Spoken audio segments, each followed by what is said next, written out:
வந்து 26ல வெற்றி பெறுவோன்றீங்க. ஆனா இப்போ சிலர் சொல்றதே என்னன்னா 26ல அந்த வெற்றி சாத்தியமாக வேண்டும் என்றால் நீங்க சொன்ன மாதிரி வலிமையான ஒரு கூட்டணி அமைக்கணும். அதை தாண்டி முதல்ல அதிமுக முதல்ல ஒண்ணா சேரணும். அதுக்கப்புறம் அவங்க பெரிய கூட்டணி அமைக்கணும். இது ரெண்டும் நடக்கணும் அப்படிங்கிறாங்க.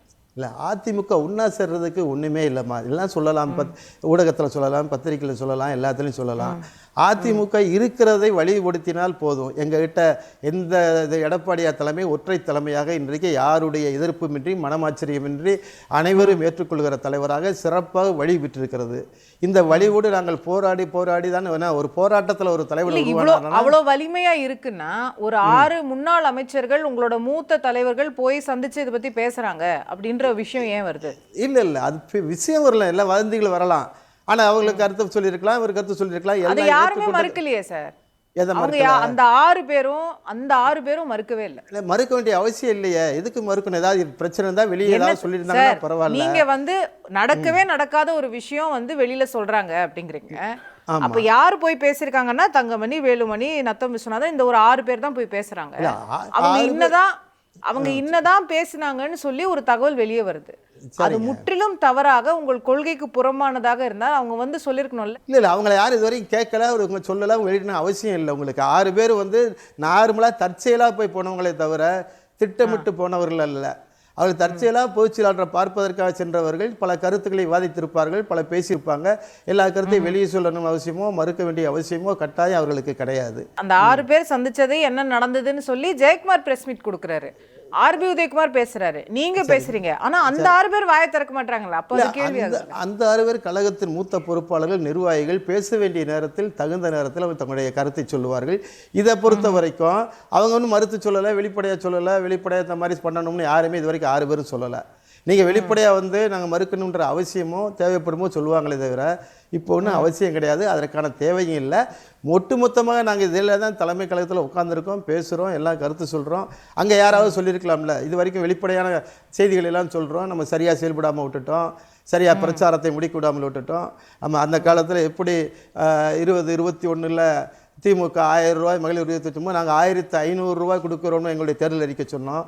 ஆனால் அந்த தேர்தல் அறிக்கை கூட மக்களிடையே சென்று உடைவதற்கு நாங்கள் சரியாக பணியாற்றாமல் விட்டுவிட்டோம், பிரச்சாரத்தை முடியும். இப்படிப்பட்ட செய்திகளை நாங்கள் பேசுகிற போது இந்த செய்தியும் சொல்வதற்கு வழி இருக்கிறது. ஆனால் ஒட்டுமொத்தமாக இன்றைக்கு இருக்கல இது யார் நீங்கள் சொல்கிறபடி அது விவாதத்தில் யாரை சேர்த்தாலும் சேர்க்கலைனாலும் ஒரு குழப்பமான சூழ்நிலை வருவதற்கு தான் வாய்ப்பு இருக்கிறதே தவிர பொதுச் செயலாளர் எடுத்த முடிவு. பேசும்போது நீங்களே ஒரு பேட்டியில் சொல்லும்போது நான் கேட்டேன், சசிகலா அவர்கள் மேலே எங்களுக்கு மரியாதை இருக்கு, அவங்க ஒரு முன்னாலேயும் நாங்கள் மதிச்சோம், நாங்கள் மதிக்கிறோம்னு சொல்றீங்க. அப்போ அவங்க அந்த மரியாதைக்குரிய நபர் தான் இன்னைக்கு நாங்கள் ஒன்றாக இணையணும்னு நிறைய விஷயங்கள் பேசுறாங்க. ஒரு மரியாதை இருக்குன்னும் போது அவங்க கட்சியில இருந்தா என்ன பிரச்சனை நமக்கு? நான் கொஞ்சம் அரசியல் நாகரிகத்தோடு சொல்லுகிறேன், அவ்வளவுதான்.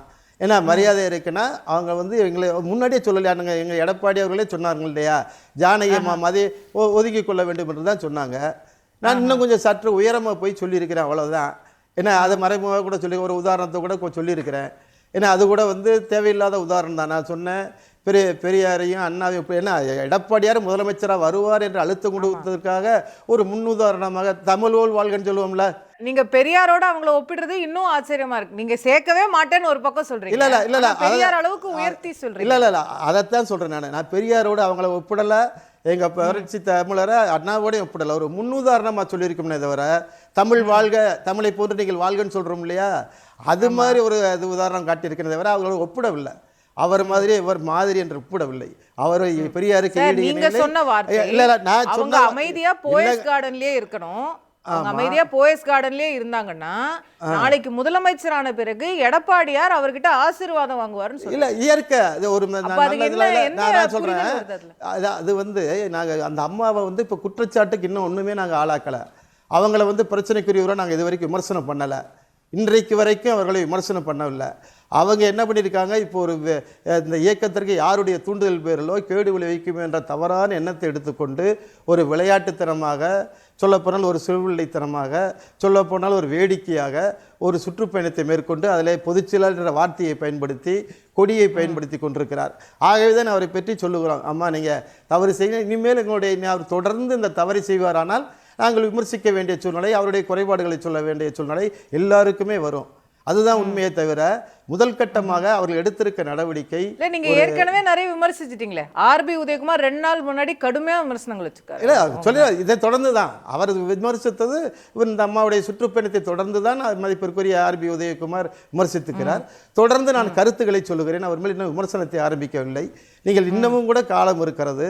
ஆகவே அவர்கள் ஒதுங்கி கொண்டு பொறுமையாக இருப்பார்களே வேண்டும் என்பதற்காகத்தான் அவர்களுக்கு ஒரு ஆலோசனை என்பதல்ல, ஒரு கருத்தினை சொல்லியிருக்கிறேன். அந்த அடிப்படையில் அவர் எடுத்த முடிவு, சுற்றுப்பயணமாக எடுத்த முடிவு, அவங்க பொறுமையா இருந்தா அவங்களுக்கு என்ன லாபம்?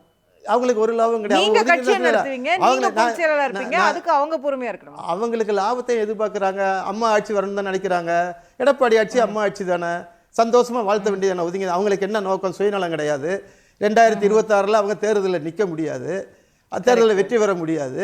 அவங்களுக்கு என்ன, பொறுமையாக இருந்து எடப்பாடி முதலமைச்சரை வந்தால் சந்தோஷமாக வாழ்த்த வேண்டியதானே. அம்மா ஆட்சி வந்துருச்சு.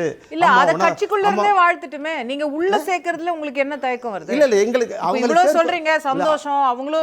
அவங்களும் நல்லதான் நினைக்கிறாங்க, நீங்களும் நல்லதான் நினைக்கிறீங்க. கட்சியில சேர்த்துருங்க, ஒண்ணா இருந்து எல்லாத்தையும் செய்யுங்க. இல்ல அவங்களை சேர்க்கறதுனால எங்களுக்கு என்ன லாபம்? என்ன அடிப்படையில் அவங்களை சேர்க்க முடியும்? என்ன நோக்கத்துல சேர்க்க முடியும்? அவங்க என்ன அடிப்படையில ஒரு காலத்துல அவங்கள பொதுச் செயலாளர் ஆக்குனீங்களோ அதே அடிப்படையில் இல்ல, அது அவங்க ஆட்டோமேட்டிக்காக விலகிட்டாங்க. நான் அந்த பொறுப்புல இருந்து எவ்வளவு ஒதுங்கிக்கிறேன்னு ஒதுங்கிட்டாங்க. அந்த பிறகு பொதுச்செயலாளர் பதவியிலேருந்து அவங்க யார்கிட்டயோ 2 பேர்கிட்ட பொறுப்பை படைச்சிட்டு போனாங்க. அதுக்கு பிறகு இப்படி அந்த ஒப்படைத்து போனது தவறுகளே ஆரம்பித்தது. அவங்களா ஒப்படைச்சிட்டு போனாங்க கட்சியை. ஏன்னா அதுக்கப்புறம் இப்போ அவங்க 21 தேர்தலில் நான் இதிலேருந்து ஒதுங்கிக்கிறேன், பொது வாழ்விலேருந்து ஒதுங்கிக்கிறேன்ட்டாங்க. நாங்கள் சந்தோஷமாக இருந்தோம். அதனால தான் பிரச்சனை இல்லாமல் இருந்தோம். இது வரைக்கும் இது வரைக்கும் எங்களுடைய பொதுச்செயலாளர் அவங்கள எப்போயாவது விமர்சிச்சாரா? இது வரைக்கும் இருந்தாங்களே, விமர்சிக்கவே இல்லை இது வரைக்கும். இனிமேல் அவங்களுடைய என்ன அவங்க தவறாக எங்களுக்கு இன்னல் விளைவிக்கிற நோக்கத்தில், கேடு விளைவிக்கிற நோக்கத்தில் ஒரு பயணத்தை மேற்கொண்டிருந்தால் நாங்கள் விமர்சிக்க வேண்டிய கட்டாயம் அவசியம் வரும். செய்திகளை உடனுக்குடன் தெரிந்து கொள்ள உடனே சப்ஸ்கிரைப் பண்ணுங்க.